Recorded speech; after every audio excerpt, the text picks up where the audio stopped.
We hebben een probleem met rammelen onder de auto van de polo. En de oorzaak is gevonden.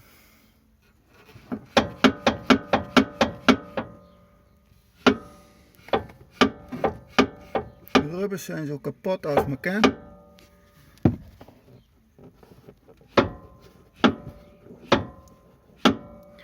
Dus als je zo overheen rijdt, dan snap je natuurlijk wel dat lawaai maakt.